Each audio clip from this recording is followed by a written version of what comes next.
সহযোগিতা করতে পারে, দিতে পারে। আল্লাহ রাসূল বললেন, শোনো, আমার জন্য একটু সময় বের করো, তাহলে আমি দুইটা কাজ করব। এক, সম্পদ দিয়ে হাত পূর্ণ করে দেব। দুই, আমি দারিদ্রতা বন্ধ করে দেব। ওয়াইলাম তাফাল, যদি এমনটা না করো তাহলে আমি দুইটা কাজ করব। কি? আমলা ইয়াদাকা শগলান, তোমার হাতকে আমি দারিদ্রতা দিয়ে, ব্যস্ততা দিয়ে পূর্ণ করে দেব। নেও, তুমি কত ব্যস্ততা নিতে চাও? দিন রাত তোমার কাছে থাকবে ব্যস্ততা, হিসাব নিকাশ, দোকান পাট, বাজার, ছেলে মেয়ে, ব্যবসা বাণিজ্য সব নিয়ে তোমাকে একবারে এমন ব্যস্ত করে তুলবো যে তোমার পেশাব পায়খানার সমস্যা হয়ে যাবে। যদি আমার জন্য সময় বের না করো তাহলে আমি ব্যস্ততা বেশি করে দেবো। নেও, তুমি কত ব্যস্ততা নিতে পারো? তোমার স্ত্রীকে লাগিয়ে দেবো 10, 12, 15 আইটেম খানা পানি সাজাতে হবে, বানাতে হবে। তাহলে 10, 12, 15 আইটেম যদি খানা পানি বানাই, তাহলে 9টার দিকে যাবে বাজারে, 10টার দিকে, 1টা পর্যন্ত বাজার করলো, ধাক্কা ধোক্কা খেয়ে কত কি করে আসলো। আচ্ছা, কোনো হালাতে জোহর আসর সালাত আদায় করেছে বা করেনি, আবার এগুলো বানাতে লাগলো। দেখেন কত টেনশন, কোথায় ইবাদত? আপনিও ব্যস্ত, আপনার স্ত্রী ব্যস্ত। দেখেন আল্লাহ রাসূল একভাবে বলছেন, আল্লাহ তাআলা বলছেন এর হাদিসে কুদসি, অলাম আশুদ্ধ ফাকরা, তোমার দারিদ্রতা বন্ধ করব না। যতই টাকার মালিক হও না কেন, তোমার দারিদ্রতা বাড়বেই, এটা আমি করব। এই জন্য আল্লাহ তাআলা আমাদের নবীকে বলছেন, ফাইদা ফারাগতা ফানসব ওয়া ইলা রাব্বিকা ফারগাব, যখনই আপনি আপনার কাজ থেকে অবসর হবেন তখনই আপনি কঠোর শ্রমে আত্মনিয়োগ করুন। ইবাদত কিন্তু হালকা কাজ নয়। তাহাজ্জুদ পড়া খুবই কঠিন। খেয়ে পেটটা টান টান হয়ে গেছে, এতক্ষণ সালাত আদায় করতে পারবো না জামাতে, এই যে বাড়িতে পড়েনি, ঘরেই পড়েনি। এই জন্য আল্লাহ রাসূল বলছেন, কঠোর ভাবে ইবাদতে আত্মনিয়োগ করুন। মানে ইবাদতের কাজটা খুব কঠিন। ভাবে মনে হচ্ছে, আমরা তো রাজশাহী চাঁপাইনবাবগঞ্জের মানুষ, আপনারা তো ওরকম দেখেছেন কিনা, ওই জমি চাষ করে যারা, ধান গাড়ে জমিতে, তাদের হাতে কুদাল থাকে। তো জমিতে কুদাল দিয়ে ওই আইলটা ঠিক করা, কাজ করা, এগুলো খুব কঠিন কাজ। খেয়ে লেগলে 1 ঘন্টা পরে খাওয়া পেটে আর নেই, পেট খালি। আমরা মনে করি যে এটা হলো খুব কঠিন কাজ। তা আল্লাহ তাআলা আমাদের নবীকে বলছেন যে আপনি কঠিন ভাবে ইবাদতে আত্মনিয়োগ করুন। তা ইবাদতে আত্মনিয়োগ করার জন্য এত কিছু লাগে? জি লাগে। এই কথাটা আল্লাহ রাসূল অন্য জায়গাতে বলছেন। আয়েশা রাদিয়াল্লাহু তাআলা আনহা বলেন, ইজা দাখালা আশরুল আওয়াখির শাদ্দা মিজারাহু আইকাজালাহু, যখনই রমজানের শেষ দশক আসতো, 20 পার হয়ে গেছে, 10 আছে, তখন তিনি ইবাদতের জন্য প্রস্তুতি নিতেন আর লুঙ্গি গুটিয়ে নিতেন। লুঙ্গি গুটিয়ে নেওয়া কি? এটা আমাদের চাঁপাইনবাবগঞ্জের ভাষাতে লেংটি সেটা নেওয়া, মাল কাঁচা মারা। কাপড়কে এইভাবে গুটিয়ে ঘুরিয়ে নেওয়ার মানে হচ্ছে যে প্রস্তুতি নেওয়া। তা আল্লাহ রাসূল তো এইভাবে প্রস্তুতি নিতেন নাকি? হাদিস তো এইভাবেই আছে। মানে আপনাকে যে জিনিসটা আমি দেখাতে যাচ্ছি, যে ইবাদতের জন্য মানে শ্রম লাগে, খুব প্রস্তুতি লাগে, খুব মনোবল লাগে, যেখানে আত্মার সাথে জিহাদ চলবে। খাওয়া কম হতে হবে, ব্যবসা বাণিজ্য কম হতে হবে, টেনশন কম হতে হবে। সবকিছু কম হলে এটা জোরালো হবে না, সবকিছু বেশি হলে এটা ঘাটতি আসবে। উনি লুঙ্গি গুটিয়ে নিতেন। এটা কি অর্থ করবেন? যেই এলাকাতে যেই ভাষা চলে এর নাম, মাল কাঁচা মারা হোক আর লিংটি মারা হোক আর যেটা হোক, যে যেটা বুঝে। তবে আমরা এরকম একটা গতিকে সবাই বুঝি, ভাষা যেটাই হোক। তা আল্লাহ রাসূল এভাবে করতেন। এ তো আয়েশা রাদিয়াল্লাহু আনহা বলছেন। তাহলে ইবাদতের একটা জোরালো ব্যাপার আছে, নইলে এটা কেন? এই কথাটা আল্লাহ তাআলা বলছেন। এরপরে শেষের বাক্যে বলছেন, ওয়া ইলা রাব্বিকা ফারগাব, আর আপনি আপনার প্রতিপালককে যা বলবেন কাকতি মিনতি করে বিনয়ের সাথে বলেন। আসসালামু আলাইকুম রহমতুল্লাহ, আসসালামু আলাইকুম আল্লাহ রব্বানা আতিনা ফিদ দুনিয়া হাসানাতাও ওয়া ফিল আখিরাতি বিরহমাতিকা ইয়া রাব্বি বিহাক্কি লা ইলাহা ইল্লাল্লাহ। এটা ধর্মকে মজাক করা, এটা একটা ইসলামকে, আল্লাহ রাসূলকে এটা মজাক করা। 20 রাকাত তারাবি পড়া রাইফেলের গুলির মতো, সবারই টেনশন আল্লাহ কখন শেষ হবে। বাপরে বাপ, 20 রাকাত কি আর এখানে আছে? ইমাম সাহেব খুব টেনশনে আছে কখন যে ভুল হয়। সব হাফেজ কিন্তু ভুল ধরবে না, তার মানে ও আগাতে পারবে না। আবার খাতমে কোরআন, কোরআন মাজিদ শেষ করতে হবে। দেখেন সবাই বিপদে। আচ্ছা কান্নাকাটি কে করবে বলেন? কে কান্নাকাটি করবে? আমরা আবার আহলে হাদিস, আমরা বংশালের মানুষ, আমরা আমাদের ওই 27 রমাজান, 25 রমাজান, 21 রমাজান খাওয়ার ধুন আর রাত্রি জাগা আর বক্তব্য, কিভাবে যে এগুলা ঢুকলো বুঝতে পারলাম না।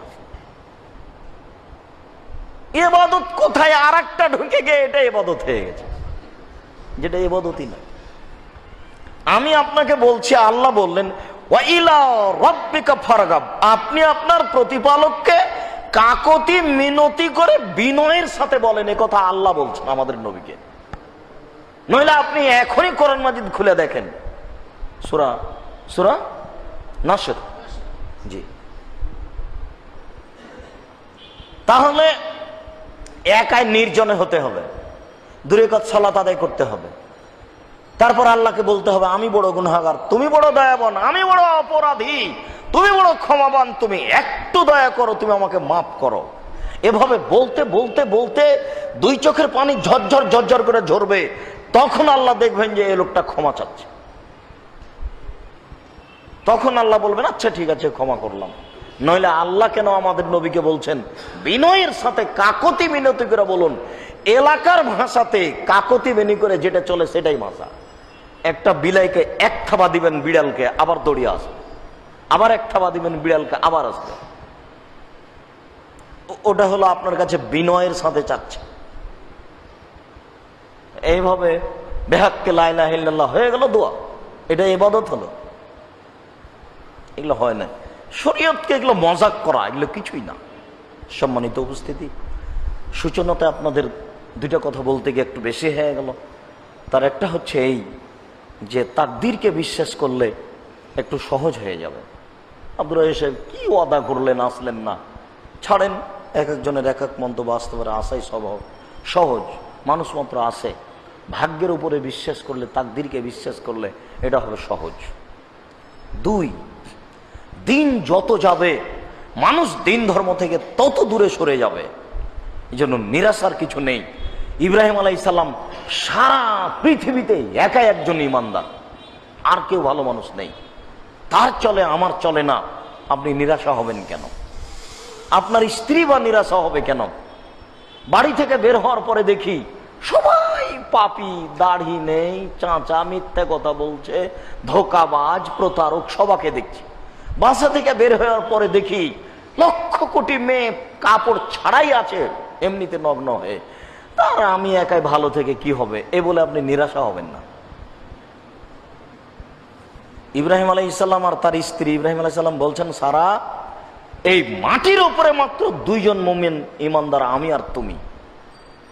এই মাটির উপরে এত বড় মানুষ, তিনি যা বলবেন আল্লাহ তাই করবেন, এরকম একটা ব্যাপার। এত বড় নবী, এত বড় মানুষ, তারপরে মাত্র 2 জন ইমানদার। বাকি জমিনের উপরে যা আছে সবাই বেঈমান, সবাই স্বৈরাচারী, সবাই বদ। তো তার চলে আপনার চলে না কেন? নিরাশা হবেন না। দিন যত যাবে দিন ধর্ম থেকে মানুষ তত বেশি সরে যাবে। এই জন্য ব্যস্ততা বেড়ে যাচ্ছে। সালামের পরেই বসার মতো আর গতি আসে না। মনে চট করে বলছে ছাড়ো ওগুলো, একটু টিভিতে দেখে নেব, চ্যানেলে ছাড়ো ওগুলো, একটু ওগুলো অন্যদিন জুমার খুতবায় শুনে নেব। এই যে অন্তরে বলছে, এটা হবেই, স্বাভাবিক গতি। এই জন্য হকের ওপরে, দিনের উপরে টিকা থাকা খুবই কঠিন। আর প্রচার মাধ্যম যাদের হাতে, তাদের প্রায় মিথ্যুক। এই কথা আমি বাংলার মাটিতে 90 সাল থেকে বলে আসছি। আমার যতটুকু তদন্ত ভাঙাচোরা বিদ্যে, তাতে আমার তদন্ত অনুযায়ী এদেশের শতকরা 95 জন বক্তা মিথ্যা কথার ভিত্তিতে অনেক অংশে মিথ্যে বক্তব্য দিচ্ছে বলে আমার তদন্তের দাবি। আপনি চালু করুন বক্তব্য, আমি আপনাকে কথায় কথায় মিনিটে মিনিটে মিথ্যা দেখাবো।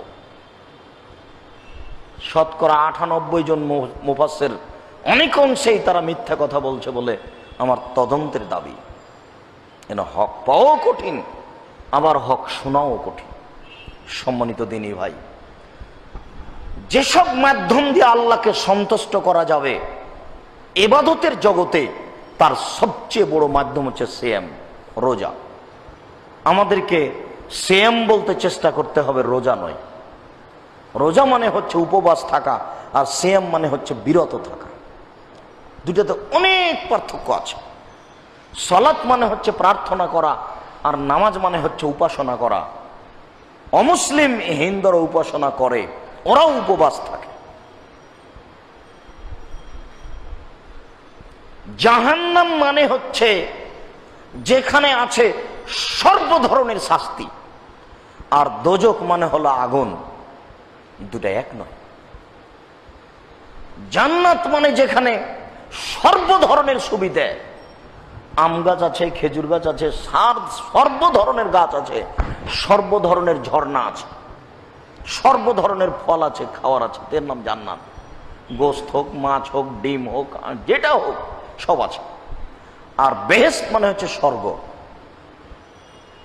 যেখানে শান্তি পাওয়া যায় মাত্র। দুইটা এক নয়, দুটির মধ্যে অনেক পার্থক্য আছে। খোদা, খোদ মানে নিজ, আর আমানে এসেছে। খোদা মানে নিজে এসেছে। তো যেই দিন খোদা এসেছে তার আগের দিন কোথায় ছিলেন? তার মানে খোদা বলা হারাম না যায়। আল্লাহর খোদা এক নয়, আল্লাহর খোদা এক নয়। কেন এদেশের লোক মোবাইলে বলতে শিখলো যে কেমন ভালো থাকেন? অনেক কথা পরে বলছে আচ্ছা ভালো থাকেন। ভালো থাকেন মানে আমি কি আল্লাহ যে ভালো থাকবো নাকি? আপনি ভালো থাকেন কেন বলছেন? আপনি বলেন আল্লাহ আপনাকে ভালো রাখুক, আমি আবার কে যে আমি ভালো থাকবো? দেখেন ভাষাই উল্টে গেছে। প্রায় সবাই এখন বলতে শিখে নিল, হঠাৎ করে কিন্তু এটা ঢুকলো কয়েক বছর। বুঝতে পারছেন না মনে হয় আমি কি বলছি? ভালো থাকেন এই ভাষা কিন্তু বেশি দিনের নয়। জি, এই মোবাইলের যুগে মনে হয় খুব এই অল্প সময় থেকে এটা জন্ম নিয়েছে। ভালো থাকেন, আশ্চর্য কথাটাই সেরে কি কথা। এই জন্য রোজা না বলে সিয়াম বলার চেষ্টা করতে হবে। অন্তত আমরা চেষ্টা করি ইবাদতের জগতে আল্লাহকে সন্তুষ্ট করার সবচেয়ে বড় মাধ্যম হচ্ছে সিয়াম। রাসূল সাল্লাল্লাহু আলাইহি সাল্লাম উমামা বাহিলিকে বলেন, বাহিলি আলাইকা বিসম ফাইনাহুল্লাহ মিসলাহু। উমামা বাহিলি তুমি সিয়াম পালন করো। ইবাদতের জগতে সিয়ামের দৃষ্টান্ত কোনো ইবাদত নেই। আরেকবার তিনি বললেন, উমামা বাহিলি তুমি সিয়াম পালন করো। ইবাদতের জগতে সিয়ামের সমপর্যায়ের কোনো ইবাদত নেই। এমন কোনো ইবাদতই নেই যেটা সিয়ামের সমপর্যায়ের হতে পারে। তবে সালাত দিয়ে, নামাজ দিয়ে আল্লাহকে যত ডাকা যায়, আর কোনো ইবাদত দিয়ে আল্লাহকে তত ডাকা যায় না। এরপরেও ইবাদতের জগতে সিয়ামের সমপর্যায়ের কোনো ইবাদত নেই। কিভাবে এটা হলো? একটু জান্নাতের 8টা দরজা আছে। যখন মানুষ জান্নাতে ঢুকবে তখন ওই তাহাজ্জুদের দরজা দিয়ে ওরা বলবে আসেন আসেন আসেন। যারা তাহাজ্জুদ পড়েছেন এই দরজা দিয়ে আসেন। যারা হজ করেছে দরজা থেকে বলবে আসেন আসেন। যারা হজ করেছেন এই দরজা দিয়ে আসেন। সব দরজাতে মানুষ ঢুকবে। সিয়াম পালনকারীরও দরজা আছে, তারা ঢুকবে। কিন্তু আল্লাহ রাসূল বললেন এজা দাখালা আখিরুহুম উগলেকা, সিয়াম পালনকারীর শেষ ব্যক্তি ঢুকে গেলে এটা বন্ধ করা হবে। আর কোন দরজা বন্ধ করা হবে এ কথা আল্লাহ রাসূল বলেননি। খোলাই থাকবে, আরো কে ঢুকতে পারে, কিন্তু ওটা একটা পার্সোনাল দরজা। আর কোন ইবাদত দিয়ে ওখান দিয়ে ঢুকতে পারবে না। যতই তাহাজ্জুদ পড়ুক ওই দরজা দিয়ে হবে না। প্রতি বছর উমরা করুক ওই দরজা দিয়ে ঢুকতে পারবে না। প্রতি বছর হজ করলে ওই দরজা দিয়ে ঢুকতে পারবে না। দিন রাত কান্নাকাটি করলেও হবে না। ওই দরজাতে ঢুকতে গেলে সিয়াম পালনই করতে হবে, আর কোনো পথ নেই। বাকিগুলোর যে কোনো সুযোগ হতে পারে। সিয়াম একটা ভিন্ন ধরনের ইবাদত। আল্লাহ রাসূল বললেন, আদম সন্তান যা করে তার 10 গুণ নেকি দেওয়া হয়, বাড়তে বাড়তে বাড়তে বাড়তে অনেক হয়ে যায়। তবে সিয়াম ওটা আমার ব্যাপার, প্রতিদান আমি দেব। সিয়ামের কোনো নেকি নেই। বাবার অবাক হয়ে যায় না যে আব্দুর রাজ্জাক সাহেব কি বললেন, সিয়ামের নেকি নেই মানে? জি, 1 টাকা দান করেন, নেকি আছে। আল্লাহ বলবেন, এই ফেরেশতা দানের নেকিটা লিখে দাও। আপনি রাতে তাহাজ্জুদ পড়তে গিয়ে খুব কান্নাকাটি করলেন, এরপরে আল্লাহ বলবেন না যে নেকিটা আমি নিজে হাতে দিই, ফেরেশতাকে বলবেন, ফেরেশতা নেকিটা লিখে দাও। হজ করতে গিয়ে কাবা ঘরের পাশে খুব কান্নাকাটি করলেন, কিন্তু আল্লাহ বলবেন না যে নেকিটা আমি দিই, ফেরেশতাকে বলবেন, ফেরেশতা ওই নেকিটা লিখে দাও। সিয়ামের ব্যাপার ভিন্ন। আল্লাহ বলছেন সিয়াম আমার ব্যাপার, প্রতিদান আমি দিব। তাহলে আর কোন ইবাদতের সাথে মিল খেলো? পৃথিবীতে কোনো ইবাদতই নেই যেটা সিয়ামের সমপর্যায়ের হতে পারে। এর মানই ভিন্ন, যার ফল হলো আল্লাহ দিবেন। মানে আল্লাহ কি দিবেন? আল্লাহ জান্নাত দিবেন। বিচারের মাঠে বলবেন, এ নাও, মানে জান্নাতে যাও। এর তো আর কোনো নেকি নাই, মানে প্রতিদান উনি দিবেন। তাহলে কিন্তু আমরা সিয়াম পালন করে 200-500 নেকি পাচ্ছি না। আমরা সিয়াম পালন করে একটা সন্তুষ্টি ওর কাছে রেখে দিয়েছি, যার বিনিময় জান্নাত। এখানে কোনো নেকি 5-10, 2000, 5000 নয়। নেকি দিয়ে জান্নাত পাওয়া যায়, কিন্তু এমন নেকি যে তার, এমন নেকির কাজ যে তার ফলই হলো জান্নাত।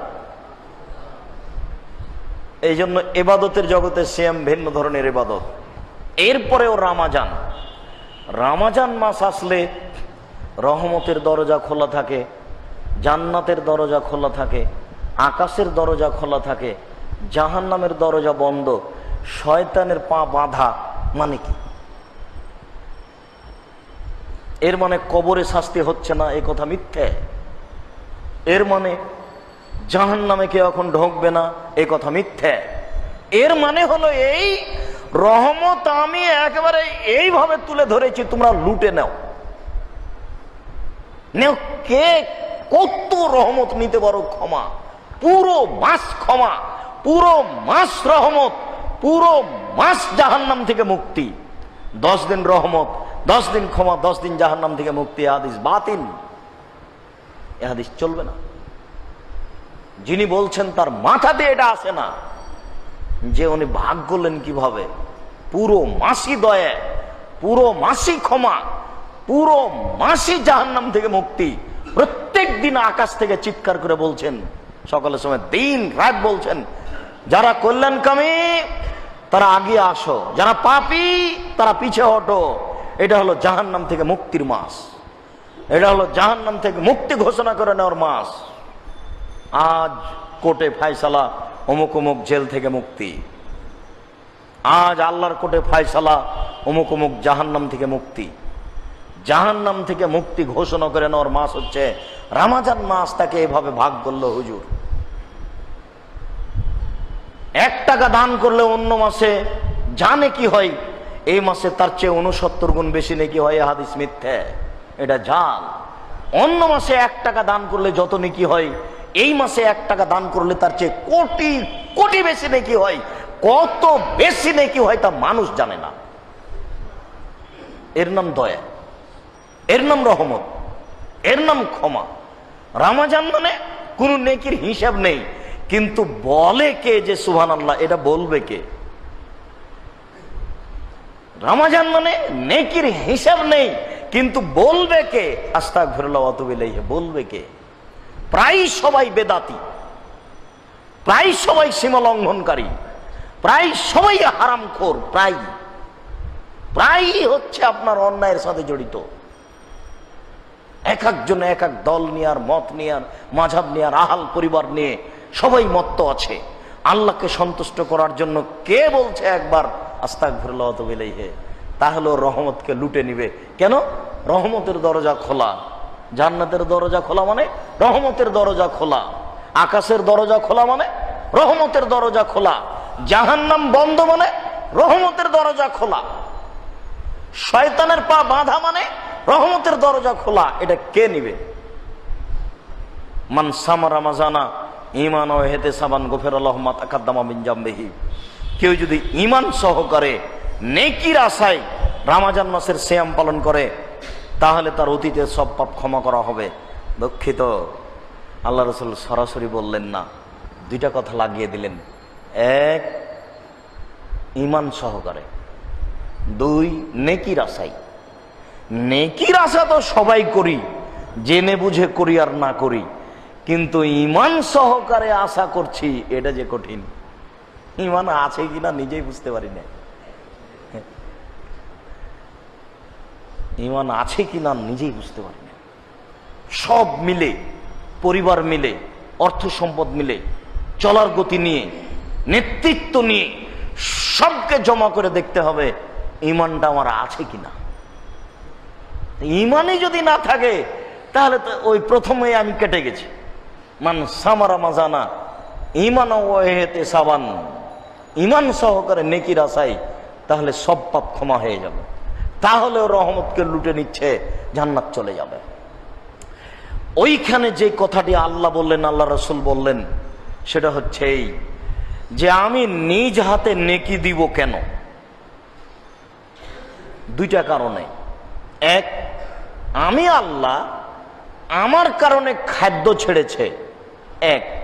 দুই, আমার কারণে প্রবৃত্তিকে ছেড়েছে। এই কারণে আমি নিজে হাতে নেকি দেব। আমার কারণে দুইটা জিনিস ছেড়ে দিয়েছে। এক, খায়নি সারাদিন। দুই, প্রবৃত্তিকে ত্যাগ করেছে। এই কথা দুটো আল্লাহ বলছেন, এখন সব সময় আল্লাহ বলছেন। আর সিয়াম আবার নিজে বিচারের মাঠে কথা বলবে, রোজা বিচারের মাঠে কথা বলবে, অনেক জিনিস বিচারের মাঠে কথা বলবে। তার একটা হচ্ছে কালো পাথর। হজ করতে গিয়ে মানুষ যদি কালো পাথরকে চুমা দিয়ে থাকে আর টাকা যদি বৈধ হয়, মানে চুমা দেওয়া মানে মুখে পাথরে চুমা দিতে হবে এ নয়, বিসমিল্লাহ আল্লাহু আকবার দূর থেকে বলতে হবে, এটাই চুমা দেওয়া। টাকা যদি বৈধ হয় বিচারের মাঠে পাথর কথা বলবে। ওর দুটো চক্ষু হবে, একটা জিহ্বা হবে, কথা বলবে আল্লাহর সাথে, একে জান্নাতে দাও। আমি পাথর বলছি। আঙ্গুল বিচারের মাঠে কথা বলবে, যে আঙ্গুলে তাসবিহ গণনা হচ্ছে, তাসবিহ দানা বলবে না। আর মেশিনের তো কোনো প্রশ্নই আসে না। মেশিন দেখেননি? মেশিনের তো কোনো প্রশ্নই আসে না। তাসবিহ দানায় কথা বলবে না, আঙ্গুল বলবে। বিচারের মাঠে কথা বলবে কোরআন আপনার পক্ষে। বেশি না পারলে অন্তত সূরা নাস, ফালাক, ইখলাস পড়বেন সকাল সন্ধ্যা। এটাও যদি না পারেন, সূরা ইখলাস অন্তত পড়েন সর সমাতে বা দিনে বা 24 ঘন্টায় একবার 3বার পড়লে কোরআন মাজিদ পড়ার সমান নেকি হবে। ইখলাস আমরা বুঝি কিনা? কুল হুয়াল্লাহু আহাদ, কুল হুয়াল্লাহু আহাদ, আল্লাহুস সামাদ, লাম ইয়ালিদ ওয়া লাম ইউলাদ ওয়া লাম ইয়াকুল লাহু কুফুয়ান আহাদ। এটা 3বার পড়লে একবার কোরআন মাজিদ পড়ার সমান নেকি হবে। কোরআন মাজিদ বিচারের মাঠে আমার পক্ষে কথা বলবেই, এরকম একটা প্রতিশ্রুতি নিয়ে ফেলেন, বলতেই হবে। তার মানে আমি কোরআন পড়বই, বেশি না পারলে ইখলাস তো পড়বো। এই কোরআন কথা বলবে। আর একটা কথা বলবে সিয়াম। সিয়াম যখন আপনার পক্ষে কথা বলবে তখন বলবে এইভাবে, রব্বি, হে আমার প্রতিপালক, মানাতহু তামা শাহওয়া মানাতহু নাওমা বিল্লাইলি ফাসাফিনি ফিহি। আমি এই লোকটাকে রাতে ঘুমাতে দিনি, তুমি আমার একটু কথা শোনো। সিয়াম বলবে, প্রতিপালক, আমি একে দুইটা কাজ করতে দিনি, দিনে খেতে দিনি, প্রবৃত্তি অনুযায়ী চলতে দিনি। এ দেখেন, এই কথাটা বলতে যাচ্ছি। সিয়াম বিচারের মাঠে বলবে, আমি তাকে দুইটা জিনিস করতে দিনি। এক, খেতে দিনি। দুই, প্রবৃত্তি অনুযায়ী চলতে দিনি। এই কথাটা আল্লাহ বলছেন। আমি তাকে নিজ হাতে নেকি দিব কেন? এক, ভাত খায়নি, খাদ্য খায়নি, এ কারণে। দুই, প্রবৃত্তি অনুযায়ী চলেনি। প্রবৃত্তি কি জিনিস? সকালে উঠে দাড়ি চাঁচা লাগে, এর নাম প্রবৃত্তি। টাকনুর নিচে প্যান্ট না থাকলে ভালো লাগে না, এর নাম প্রবৃত্তি। টাকা পয়সা মিথ্যে কথা দিয়ে না ব্যবসা করলে ভালো লাগে না, এর নাম প্রবৃত্তি। নির্বাচনে এই সেই কথা বলতে হবে, না হলে হচ্ছে না, এর নাম প্রবৃত্তি। স্ত্রী ছোট ব্লাউজ পরে বাজারে ঘুরছে, এর নাম প্রবৃত্তি। নগ্ন পোশাক পরে হাট বাজার করছে, এর নাম প্রবৃত্তি।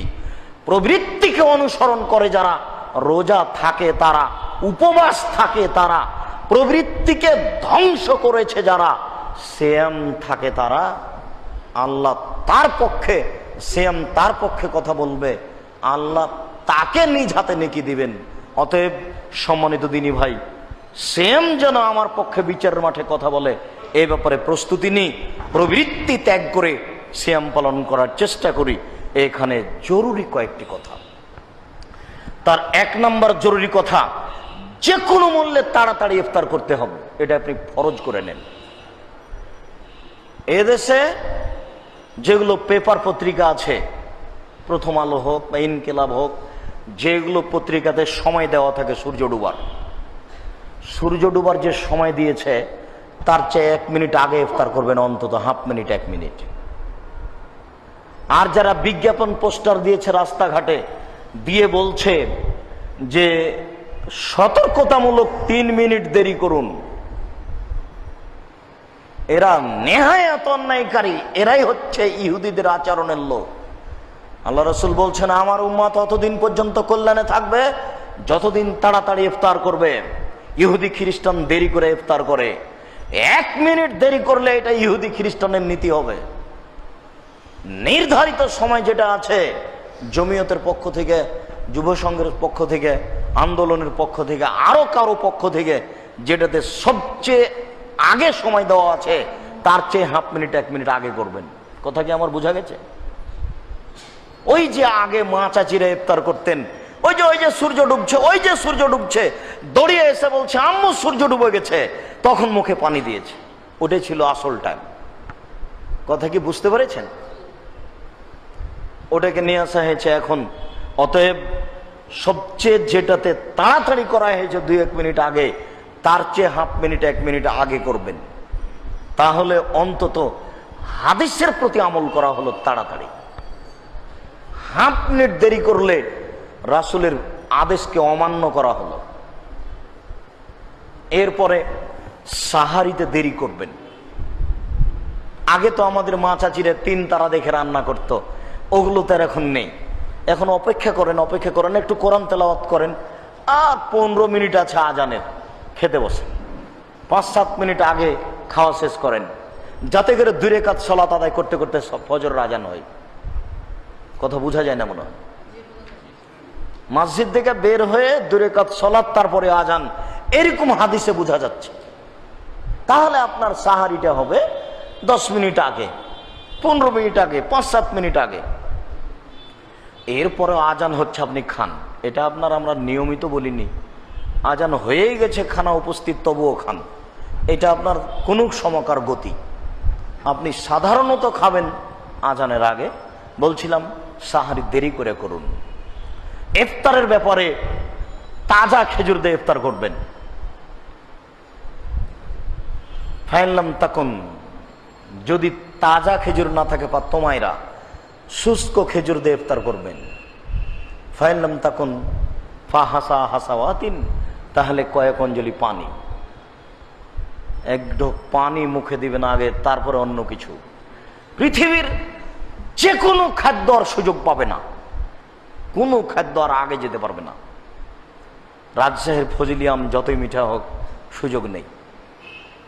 1 নম্বরে কি বললাম বলেন তো? তাজা খেজুর। এখন সহজ, আজকে মোবাইল করে দিলে কালকে বিমানবন্দরে তাজা খেজুর নামবে না? আজকে বর্তমানে সহজ। তাজা খেজুর না থাকলে শুষ্ক খেজুর, যদি তাজা শুষ্ক কোনোটাই না থাকে তাহলে পানি দিয়ে ইফতার করবেন। দিনে স্বপ্ন দোষ হলে সিয়ামের কোনো সমস্যা হয় না। স্ত্রী মিলনের পরে ঘুমিয়েছিলাম, সকাল 8টা হয়ে গেছে, সিয়ামের কোনো সমস্যা হবে না।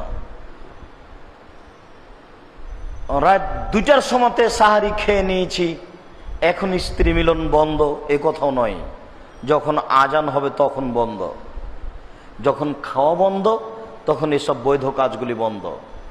যতক্ষণ পর্যন্ত খাওয়ার চালু জায়েজ আছে, ততক্ষণ পর্যন্ত এগুলি কাজও জায়েজ আছে। কাঁচা ডালে মেশক করলে কোনো সমস্যা নেই, পেস্ট দ্বারা দাঁত পরিষ্কার করলে কোনো সমস্যা নেই, আতর সুরমা ব্যবহার করলে কোনো সমস্যা নেই। ইনহেলাল ব্যবহার করলে কোনো সমস্যা নেই, খাদ্যমূলক নয় চিকিৎসামূলক ইঞ্জেকশন, এতে কোনো সমস্যা নেই। খাদ্যমূলক ইঞ্জেকশন চলবে না, গুল ব্যবহার করা যাবে না, এটা আবার খাদ্য। ওরকম মানুষকে আপনি 2 দিন খাবার দিয়ে না, শুধু গুল মুখে দিতে দেন, তাও চলবে। গুল মুখে দেওয়া যাবে না, গুল দাঁত দিয়ে পরিষ্কার করা যাবে না, এগুলি হারাম। আপনার মেয়ে বা স্ত্রী ঋতু অবস্থায় সিয়াম ছেড়ে দিবে, পরে করবে, এটাই আসল। বড়ি খেয়ে ট্যাবলেট খেয়ে ঋতু বন্ধ করে সিয়াম রাখতে পারে, কোনো সমস্যা নেই। সম্মানিত দিনী ভাই, টাকা দিয়ে ফিতরা দিবেন না, শস্য দিয়ে দিবেন। যে কোনো মূল্যে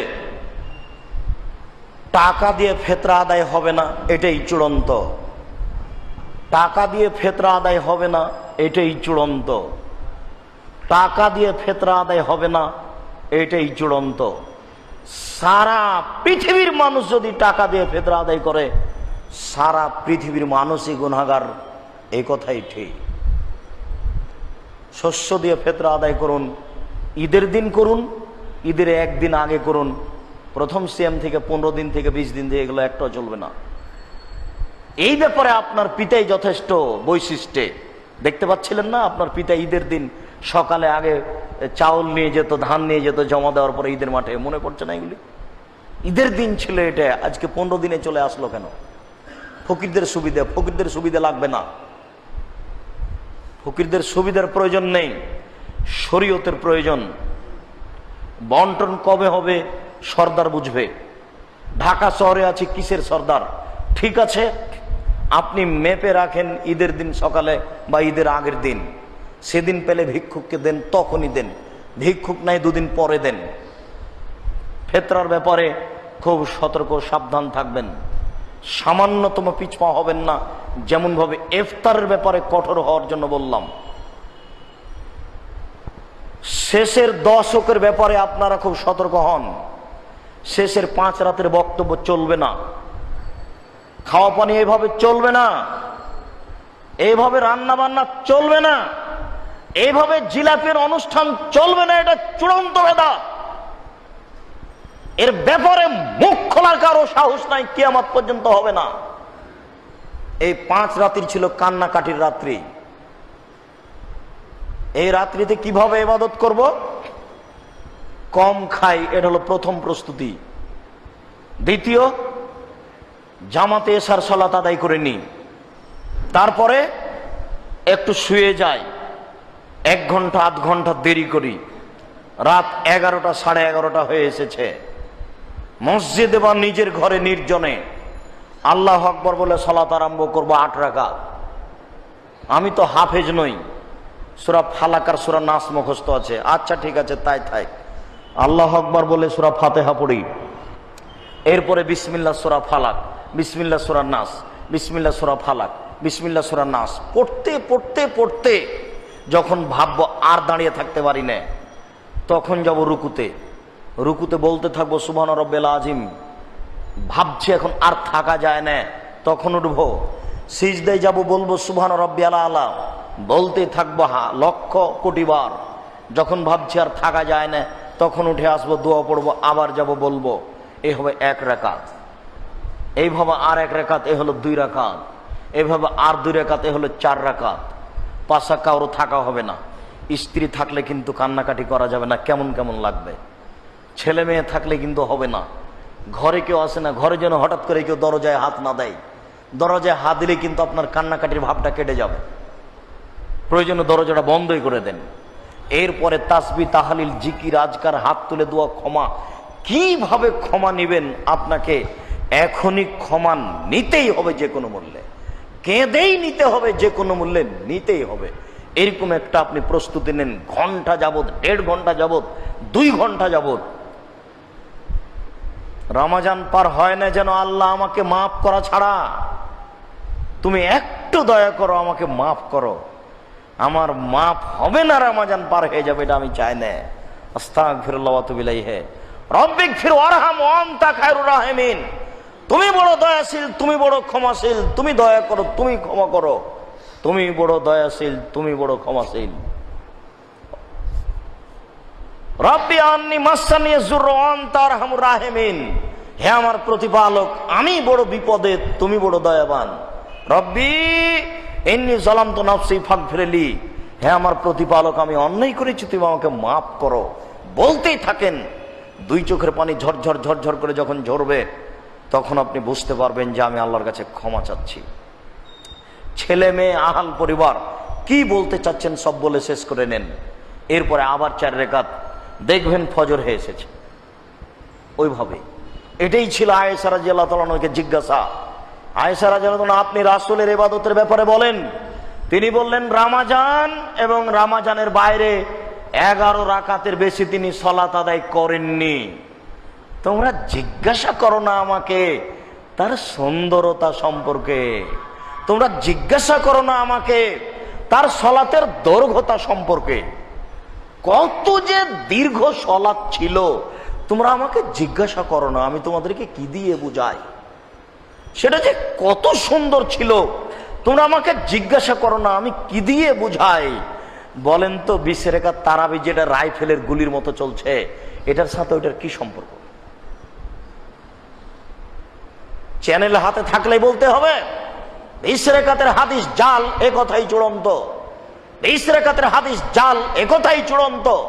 20 রাকাতের হাদিস জাল, এ কথাই চূড়ান্ত। উমর রাদিয়াল্লাহু তাআলা 20 রাকাত পড়েছেন, এটা তার উপরে অপবাদ। উমর রাদিয়াল্লাহু তাআলা 20 রাকাত পড়েছেন, এটা তার উপরে অপবাদ। উমর রাদিয়াল্লাহু তাআলা 20 রাকাত পড়েছেন, এটা তার উপরে অপবাদ। 8 রাকাতই চূড়ান্ত। পৃথিবীর মানুষকে 8 রাকাতই পড়তে হবে।